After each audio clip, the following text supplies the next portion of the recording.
As Moscow escalates its drone assault to new extremes, Ukraine faces unrelenting bombardment with civilians caught between fear and fatigue. Our next story explains how, with a possible shift in U.S. leadership, Kiev's support from Washington stands on unsteady ground.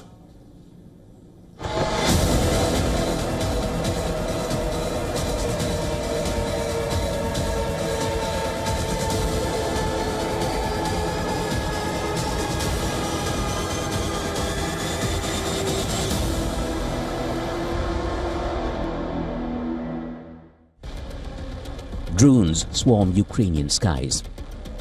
Air raid sirens scream into the night. Ukraine faces one of the most intense bombardments yet from Russia. Russia unleashed its most ferocious attack yet, sending a staggering 145 drones into Ukrainian skies in a single night. Air alerts blared as explosions ripped through cities, leaving residents of Kharkiv, Zaporizhia and Odessa scrambling for shelter. For residents of Kyiv, the last 2 months have been marked by sleepless nights, with some seeking shelter inside metro stations. Besides drones and missiles, Russian glide bombs are breaching Ukrainian air defenses, causing death and destruction. Russia has also unleashed a new deadlier version of the glide bombs. The rocket-boosted Grom E-1 flies as far as 120 kilometers, carrying about 600 kilograms of explosives. The scale of attacks has left Ukrainians questioning just how much more they can endure.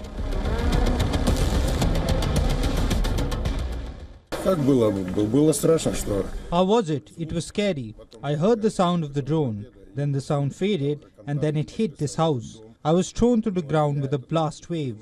It was all in a mere second. For the fourth night in a row, the enemy targets our city. There were several Shahid drones. You all know and see what's going on today. Luckily, there are no victims, but there are injured people. There are many damaged residences and apartments. Private houses were destroyed. People have to be on the streets now.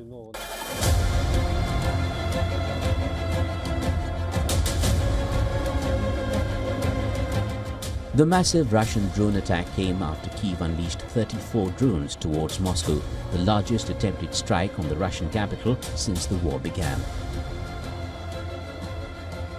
Russian ground forces are also pressing forward, claiming fresh territory in Donetsk while striking crucial Ukrainian facilities, from electronic warfare centers to drone factories.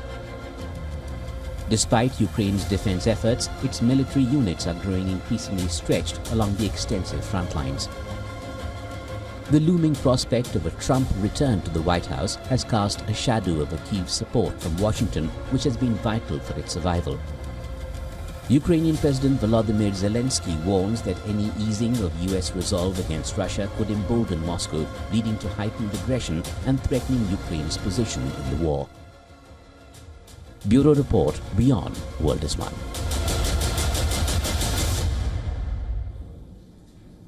The chairman of the Foreign Affairs Committee of the Estonian Parliament, Marko Mihkelson, is now joining us live from Georgia. Mr. Mihkelson, thank you very much for making time for us and welcome to the program. Before I ask you about the war, I want to know from you, because we've not discussed how Europe feels about President-elect Trump's victory. How do you feel about his victory? Are you hopeful or are you skeptical? First and foremost, this was expected, that the United States, people of the United States will vote for Trump and he can do the comeback. What is felt in Europe, and this is shared among political elites, I'm more than sure that people understand that at the time when the European countries were able to perhaps be behind the US backs and in terms of security and defense expenditures, then these times are over. And certainly European nations, countries have to put more money, more energy into defense capabilities and capacities. That is clear. Mr. Chairman, is there hope for Ukraine now that Donald Trump will be coming to office next year? Because we had a conversation, or we had reports that President Volodymyr Zelensky did have a conversation with Donald Trump. He said that that conversation was excellent, but the Kremlin is staying wary about talking to Trump. I think that what we have these days in the upcoming weeks, at least till the end of January, is that the dynamics on a battleground in Ukraine is going to be very volatile. As we see, and from your reports as well, that Russia is intensifying their war efforts, both on ground and in the skies, and those missile attacks, both by drones or missiles, against Ukrainian cities, they are constantly going on right now for weeks or even months.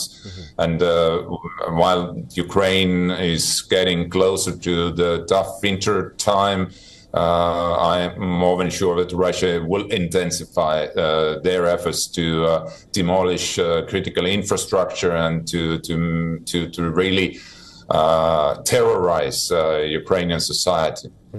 Mr. Chairman, yesterday we had, or the day before yesterday, we had Ukraine, launching drones towards Russia, and it is reported that over 140 drones were launched towards Russia.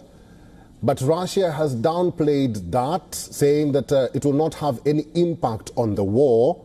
What do you think the message was by Ukraine?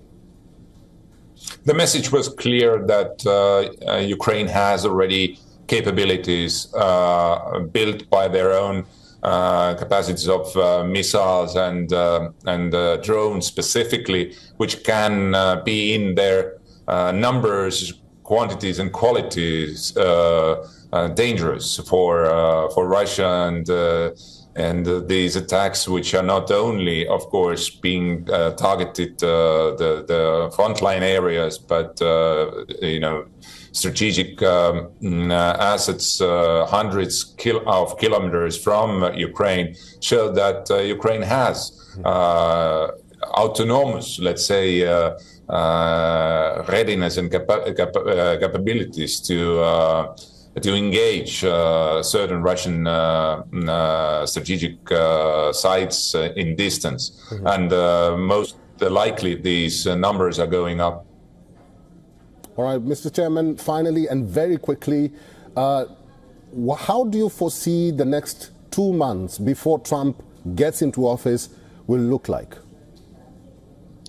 We will see heavy battles on front lines in different directions, Kursk region, in Donetsk area, but also most likely, as I said, Russia will launch continuous air attacks against Ukrainian cities. And that is something where obviously they try to position themselves in a better situation then Trump comes into office finally at the end of January. All right, I've been talking to Mr. Marko Mihkelson, is the chairman of the Foreign Affairs Committee of the Estonian Parliament. Mr. Chairman, thank you very much for your time and for talking to us today. Thank you.